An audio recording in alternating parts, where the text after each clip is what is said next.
নিচের কোনটি ইলেকট্রোফাইল, নিচের কোনটি নিউক্লিওফাইল, এই ধরনের প্রশ্ন অহরহ আসে ভার্সিটিগুলোতে।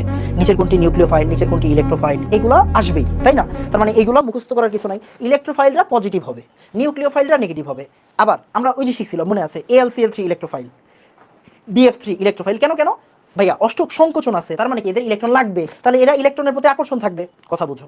যেমন তুমি কি, তুমি এখন চান্স ফাইল, মানে তোমার এখন চান্সের প্রতি আকর্ষণ। ওকে, তো ইলেকট্রোফাইলটা কি থাকে? পজিটিভ থাকে। এখন যেমন মনে করো AlCl3, BF3, BCl3, খেয়াল করো এরা কিন্তু পজিটিভ না, বাট তাও ইলেকট্রোফাইল, তাই না?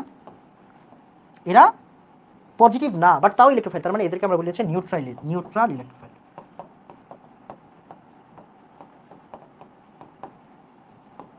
Neutral electrophile. ওকে, তাহলে BF3, AlCl3, BCl3 এটা কি? Neutral electrophile. ওকে, তাহলে এই যে ধনাত্মক ইলেকট্রোফাইল আছে, প্রশম ইলেকট্রোফাইল আছে, ডান। এবার ঋণাত্মক নিউক্লিওফাইল আর প্রশম নিউক্লিওফাইল। এবার আসো ঋণাত্মক নিউক্লিওফাইল। নিউক্লিওফাইলটা কি হবে? নেগেটিভ হবে, অলরেডি বুঝছো। তার মানে নেগেটিভ যারা, তারা তো নিউক্লিওফাইল হবেই। এখন চার্জ ছাড়া কোনগুলো? চার্জ ছাড়া, যেমন চিন্তা করে দেখো, যাদের লোন পেয়ার আছে, যেমন মনে করো এই যে অ্যামোনিয়া, ওই কিন্তু ইলেকট্রন দিতে পারে, কেন? লোন পেয়ার আছে। বা মনে করো হচ্ছে অ্যালকোহল, এই যে দেখো অ্যালকোহলকে নিউক্লিওফাইল বলা হচ্ছে কেন? কারণ অক্সিজেনের লোন পেয়ার আছে। তাহলে যাদের লোন পেয়ার আছে, যেমন পানিকে নিউক্লিওফাইল বলা হচ্ছে কেন? বলা হচ্ছে কেন? অক্সিজেনের লোন পেয়ার আছে। এরা কি কোনো নেগেটিভ চার্জ বিশিষ্ট না? তাহলে নেগেটিভ চার্জ বিশিষ্ট না, তাও এরা নিউক্লিওফাইল কেন? কারণ এরা ইলেকট্রন দান করতে পারে। এরা ইলেকট্রন দান করতে পারে।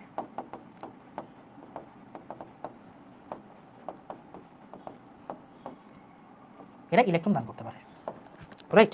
তাহলে অ্যামোনিয়া, অ্যালকোহল, পানি, এরা ইলেকট্রন দান করতে পারে, এরা নেগেটিভ না। তার মানে এরা হচ্ছে কি বলে এটাকে?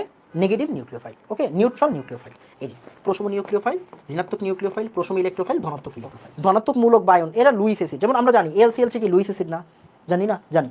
BF3 কি লুইস অ্যাসিড না?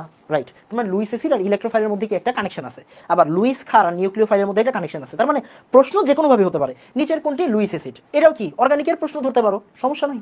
নিচের কোনটি লুইস ক্ষার? অর্গানিকের প্রশ্ন ধরতে পারো, কোনো সমস্যা নাই, রাইট? তার মানে প্রশম আসুক, ধনাত্মক আসুক, ঋণাত্মক আসুক, প্রশম আসুক, যেখান থেকে আসুক, এই জায়গার প্রশ্ন কিন্তু তোমার পারতে হবে।